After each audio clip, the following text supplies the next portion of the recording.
Hello, welcome to a support card review. Today, we're going to be talking about Narita Taishin's Christmas card.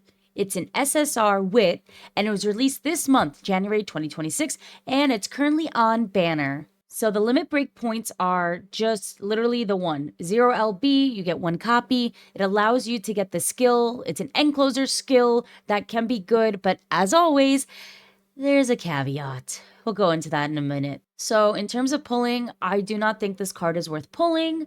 The stats aren't that great, to be completely honest. So, it's definitely not a stat stick. If you really want the skill, you could pull one copy, but I'd rather just borrow at that point. And of course, there is a really good speed card coming out at the end of the month. It's the Fuku card. You may want to save for that instead. I know I definitely am trying to. So let's go over the skill. It's called Sleeping Lion. It's actually the Awakening 3 or potential 3 skill for Narita Taishin's regular character. So that's pretty interesting. Basically, if you're in the back of the pack at a random point during the mid race, your stamina will recover. That is a blue gold skill, so you will get a whopping 5.5% stamina recovery. So, of course, what's nice about this skill is it is during mid race, so the stamina recovery can be good. However, the activation of it is a little weird. So, the first two conditions is the running styles 4. That means you're just an end closer. Phase random equals 1 just means it's mid race. And now let's talk about distance diff rate. So I'm just going to move Sleeping Lion down.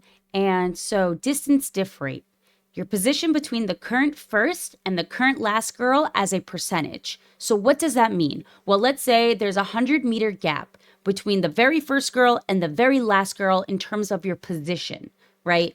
That means, according to the distance diff rate being greater than or equal to 75, means that the horse that has the skill has to be at least 75 meters away from the very first horse. So you would think that would be easy because as an end closer, you're pretty much in the back, right? So first of all, if you just have a well-built end closer in general, this distance differential probably won't activate because you're probably like far enough in that the distance differential won't hit. Another thing that I would consider is, if during the mid race, the position keep ends, right? Then, obviously everyone is trying to start moving up. And so if the end closer is moving up, then their differential is going to definitely be lower, and therefore this skill probably won't proc. But I think the main reason why is just if you have a really good built end closer, then she's most likely not going to really hit the distance differential anyway. And just so if you don't know, position keep is just, during the beginning / middle of the race, your horse is going to try to keep her quote unquote position within her pack. So if she's an end closer, she's going to stay within the end closers, try to be ahead of them, of course. If she's a pace chaser, stay among the pace chasers or ahead of them, etc. So that's just like a broad understanding of position keep. Of course, there's some nuances to it, but I just wanted to make sure you guys understood what that meant. So the skill is kind of nice because, you're gaining some type of stamina recovery mid-race, but, it can be hard to proc depending on the UMA end closer you're running. And then if we look at the support effects, I'm not too thrilled with them. Everyone knows I love specialty priority. It's one of my favorites. It literally stays at 20 from 0 to MLB, so I'm not thrilled with that. The initial friendship gauge only moves from 20 to 25. There is no mood effect on this card. This made me so depressed. How could you not have mood effect? It's okay. It's okay. The friendship bonus doesn't really move, 20 to 25. Training effect goes from 5 to 10. And then I'm going to start talking about race bonus because in the next scenario, make a new track, MANT, race bonus will matter a little bit. So I just wanted to start pointing that out. The race bonus goes from 5 to 10. 10 is pretty okay, I guess.